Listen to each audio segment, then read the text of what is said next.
you think that President Biden is being fed true and accurate information about the Russia-Ukraine war and the Israel-Gaza war, or is the military-industrial complex, the Pentagon, the CIA, as they all compile their sources each day for his briefing, are they putting in what they want him to see versus what he needs to see? Well, okay, first, you got a person who is clearly cognitively and clinically impaired. Okay, so we got that factor. Second, you got the filtering of everybody you just mentioned. Absolutely, that goes on. Believe me, I've been through so many, spent time at the White House. I mean, I know how these briefings go. Everybody filters it. Everybody throws in their pet project, their agenda, their spin. And some of that, it's natural. You're going to do that even during the lofty days of World War II, and we look back on the iconic black and whites of those incredible leaders. You don't think them and their staffs weren't playing games with each other? Of course they were, but I think in the end they were all of the same mind to win, and win for America and the Allies. Today, you do have a military slash industrial complex that we've established a good track record of getting involved in conflicts, and it's like owning are we allowed to say this? Owning the Redskins or the Orioles? Okay, are we allowed to say? I can't even keep track of their names anymore. Okay, the most profitable teams in their leagues, yet with some of the worst track records. I mean, it's same thing here. It's winning is irrelevant. Winning is irrelevant. It's just we just create conflict to conflict and just stagger through them. And yeah, there is this is I spent a whole career in this, and it wasn't until Donald J. Trump pointed out the forever war issue, and it dawned. I mean, after the agony of Iraq and all the blood and treasure there in Afghanistan, we couldn't define what victory looked like. We couldn't define what success looked like until Donald J. Trump showed it in a three-way knockout. We wiped out ISIS, we got Baghdadi, and Soleimani went to pieces. Okay, and then we redeployed and brought our forces home. That is a proper use of the military instrument of national power. But you leave it to the generals like Milley and others, they couldn't care less about winning, obviously. Now, they'll argue that, are you questioning my patriotism, blah, blah, blah, blah, blah, blah. Well, I mean, the track record speaks for itself.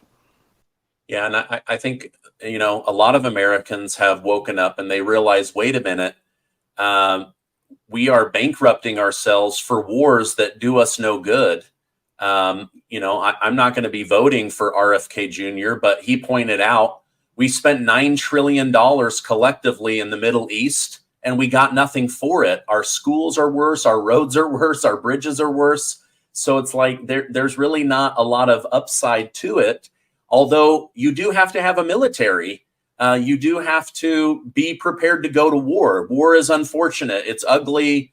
But it needs to be used, as the instrument that it is. Do you see, if Trump is able to get back in, do you see him actively using the U.S. military to defend the southern border, where right now Biden pretends like he has no authority over the border of the country that he's supposedly the president of?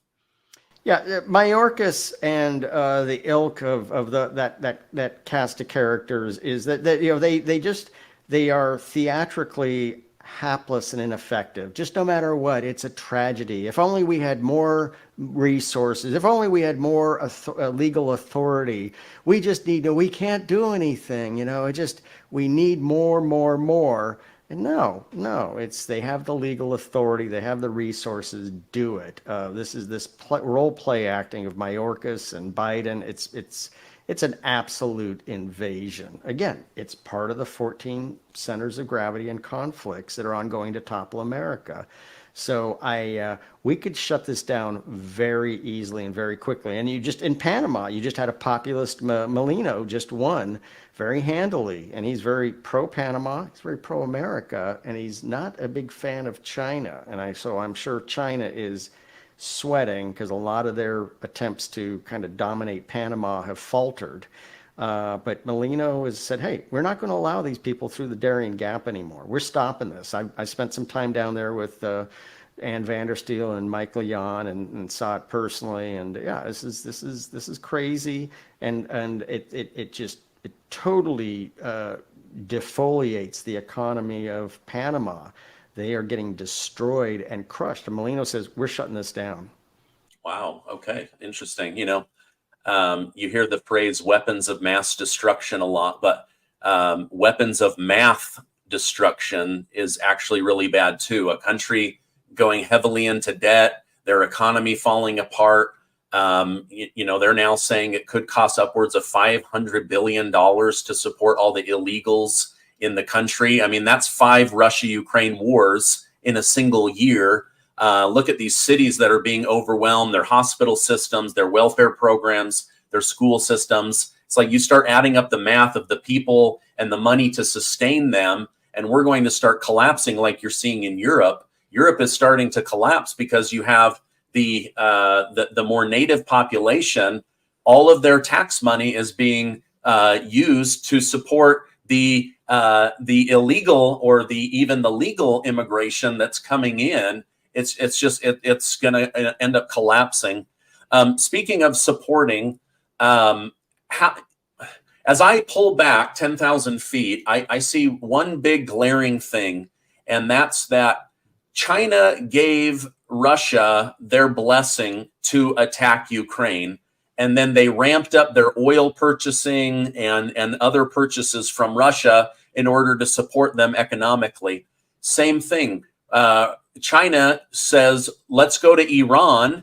We'll invest, $100 billion with you guys buying oil. And now all of a sudden, Iran is getting flooded with money. And then all these attacks start happening. Is this funding our enemies the way that they plan to topple the United States? Absolutely. Well, they have willing operatives inside. I always divide up. I spent years as a career civil servant and uniformed military. I worked throughout the Obama era. I got to know a lot of the Obama Biden folks very well and saw that they have a mixed up DNA, and their head, despite having august degrees and certifications from the Belfer Center at Harvard, they're financially illiterate. They're economically illiterate. They don't understand. If a bullet jumps onto a PowerPoint slide, it's truth. Doesn't matter if there's any facts backing it up. It's truth. And so the bankruptcy of the open borders. They don't get it. It's compassionate. I don't think there's anything compassionate about allowing the abject violence on the border. It is a brutal, deadly, where the children and the women are abused horribly. I don't think there's anything compassionate about that. Collapsing our cities, nothing compassionate about that. But the Biden team, they just don't understand cause and effect. They're all about the utopian. Well, it's the intent that matters, not the results, not the outcome. It's the intent, and so they, despite having grand degrees, they just literally don't know how to run anything, and don't understand cause and effect, and just, well, if we just tried harder, it'll work. Yeah, that's my worry is. If Biden stays in 4 more years, even if we had the same number of illegal immigrants, we have the same terrible foreign policy. Like I have people from all over the world, and I know that birds of a feather flock together. So I've attracted a certain tribe.